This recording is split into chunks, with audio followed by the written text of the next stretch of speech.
अल्पसंख्यक अधिकार मंच के द्वारा आज रांची प्रेस क्लब में एक प्रेस वार्ता का आयोजन किया गया, जिसमें बताया गया कि जिस तरह से झारखंड में मॉब लिंचिंग हो रही है और मॉब लिंचिंग कानून झारखंड सरकार लगातार बनाने का प्रयास कर रही थी, लेकिन उसको राज्यपाल ने वापस कर दिया। उसके बाद से झारखंड में अभी तक मॉब लिंचिंग कानून नहीं बन सका है, जिसके कारण लगातार यहाँ पर मॉब लिंचिंग से कई लोगों की हत्या हो गई है और उनको जो मुआवजा मिलना चाहिए वो नहीं हुआ, और साथ ही साथ जो आरोपियों पर कार्रवाई है वो नहीं है। अगर जल्द से जल्द सरकार मॉब लिंचिंग कानून पर ध्यान नहीं देगी तो 15 दिनों का उन्होंने अल्टीमेटम दिया है कि जो पीड़ित परिवार उनको मुआवजा दिया जाए और आरोपियों को गिरफ्तारी की जाए, नहीं तो आगे आंदोलन करने के लिए वो बाध्य होंगे। मौके पर क्या कुछ कहा, आइए आपको सुनाते हैं।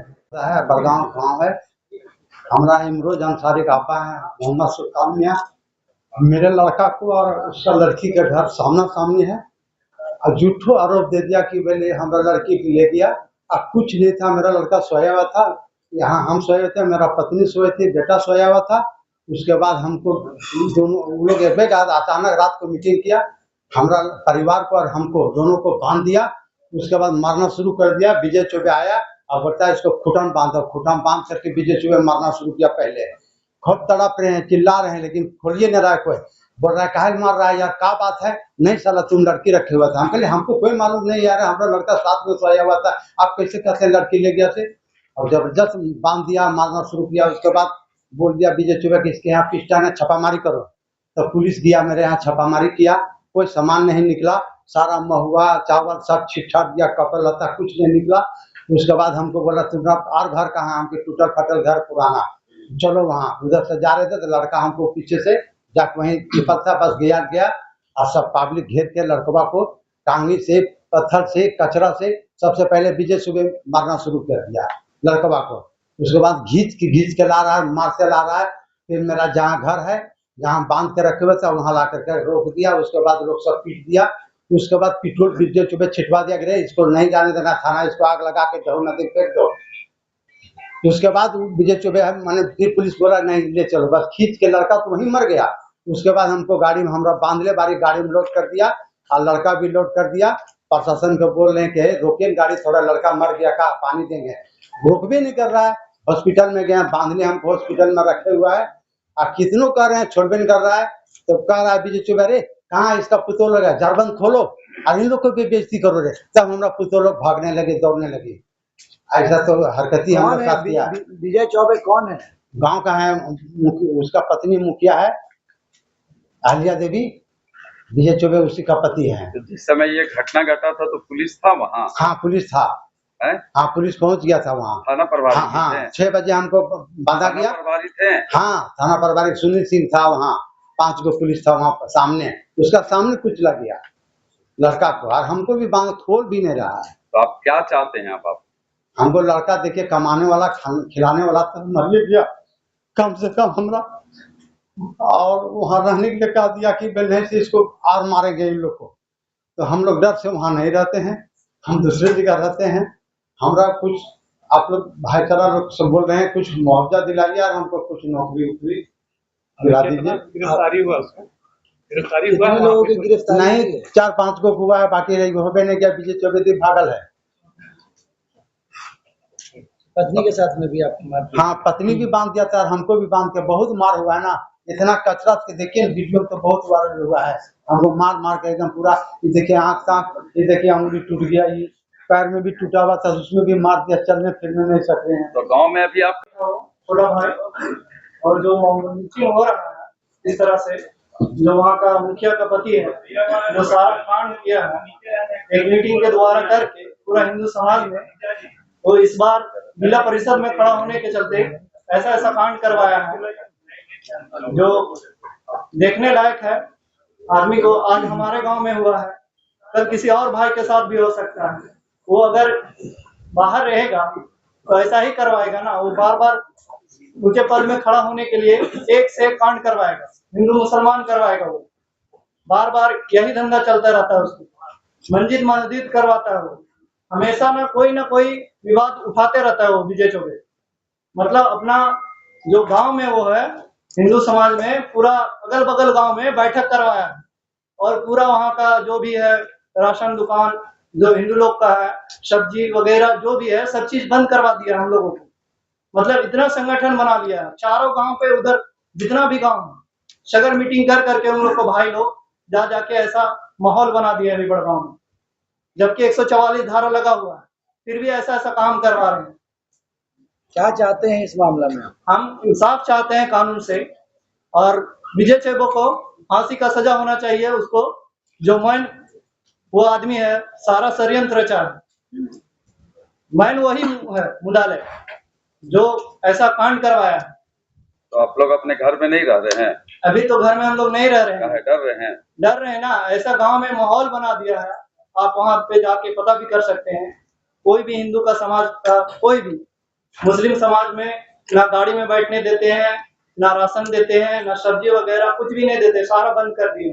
तो कौन खरीदने नहीं देता? नहीं, तो पहले तो उस गांव में ऐसा माहौल नहीं था? नहीं, ये बाबूलाल मरांडी और जो किशन दास और जो गए थे 2-3 विधायक और कहां से, वो लोग खुले मंच में वो लोग बंद करवाए। पहले से दुश्मनी था आप लोग का? पहले से दुश्मनी नहीं था, थोड़ा बहुत बातचीत होता था, लेकिन मेरा भाई था वो लीडर था, मतलब अपना काम से मतलब रखता था। वो बोलता था हम क्यों मुखिया उखिया से डरेंगे, वही लेके इसको बोला कि साला ये डरता नहीं है, इसको हम हटा देते हैं, मौका मिला अभी हटा देंगे इसको। इल्जाम डाल के टारगेट करके मारा गया, वो टारगेट करके मारा है। आप अपना नाम बता दीजिए। एमडी जुबैर अंसारी, हम इमरोज का जो रेड किया मॉब लिंचिंग हुआ उसका भाई। दूसरा ये है कि जो मारने वाले लोग हैं, भीड़ जो है, भीड़ पर भी जो कानूनी कार्रवाई होना चाहिए था वो भी कानूनी कार्रवाई अब तक नहीं हुआ। 21 दिसंबर 2021 में मॉब लिंचिंग कानून जो है झारखंड सरकार के द्वारा पारित किया गया था, लेकिन फरवरी 2022 में गवर्नर साहब ने उस पर ऑब्जेक्शन लगाकर सुधार के लिए भेजा। आज तक झारखंड सरकार के पास मॉब लिंचिंग विधेयक जो है पेंडिंग पड़ा हुआ है। इधर मॉब लिंचिंग की घटनाएं लगातार घट रही है। 2018 में सुप्रीम कोर्ट का डायरेक्शन था कि जिस थाना अंतर्गत में, जिस क्षेत्र में मॉब लिंचिंग की घटनाएं होती हैं, तो उस क्षेत्र के वरीय अधिकारी मतलब एसपी लेवल के अधिकारी पर भी जो है कार्रवाई किया जाएगा। लेकिन झारखंड में एक भी वरीय पदाधिकारी पर कार्रवाई नहीं किया गया। और अभी 4 अगस्त को जो टंडवा थाना क्षेत्र में जो घटना घटी है, वहां पर पुलिस प्रशासन मौजूद था, थाना प्रभारी वहां पर मौजूद थे, लेकिन थाना प्रभारी को अब तक कोई सस्पेंड नहीं किया गया, जबकि नियम अनुसार जिला के एसपी पर कार्रवाई होना चाहिए था। तो इस प्रकार की घटनाएं जो हो रही है, काफी शर्मिंदगी वाली घटना है, काफी जघन्य अपराध है।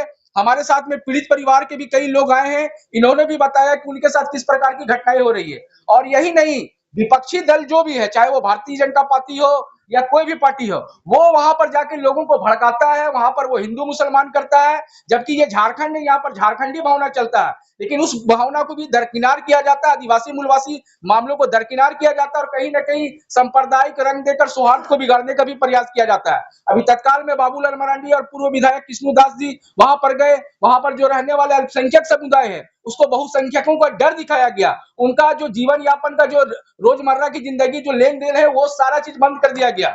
हम लोगों का झारखंड सरकार से रिक्वेस्ट है कि इमरोज अंसारी हो, शेख ताजुद्दीन हो, या जितनी भी मॉब लिंचिंग की घटनाएं हुई है, आप सबका रिव्यू कीजिए, और जो जो इसमें संलिप्त है, जिन जिन लोगों के ऊपर नामजद एफआईआर किया गया है, जो अज्ञात लोग हैं, उनको देन इन देयर आप कार्रवाई कीजिए, गिरफ्तार कीजिए। अगर इस मामले पर कार्रवाई अगर 15 दिनों के अंदर नहीं होता है तो हम लोग झारखंड सरकार का घेराव करने का काम करेंगे, और ये घेराव ऐतिहासिक होगा।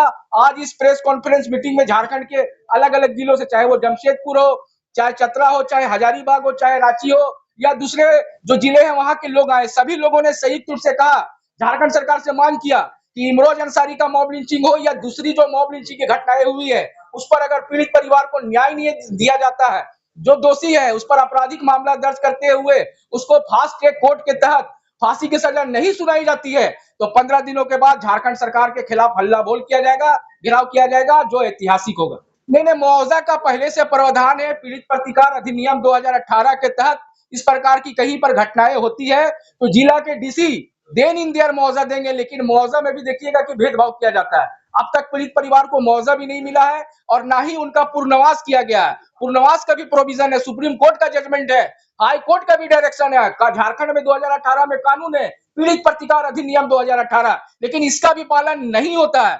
झारखंड सरकार अल्पसंख्यकों से, मुसलमानों से वोट तो चाहती है, लेकिन उसको सुरक्षा देने में, उसको न्याय देने में, उसके न्यायिक मामलों पर कोई पहल नहीं करती है। इसीलिए सारे लोगों में गुस्सा है कि आप अगर देन इन देयर इन सारे मामलों को सॉर्ट आउट नहीं करते हैं, इमरोज अली अंसारी का परिवार को न्याय नहीं देते हैं, दोषियों पर आपराधिक मामला दर्ज करते हुए, गिरफ्तारी करते हुए उसको फास्ट ट्रैक में सुनवाई करके फांसी की सजा नहीं देते हैं, तो आने वाले समय में झारखंड सरकार के खिलाफ हल्ला बोल किया जाएगा। फादर के साथ वो बताइएगा, कब घटा था, कहाँ घटा था, वो बताइएगा, क्या आप चाहते हैं वो बताइएगा। ठीक है।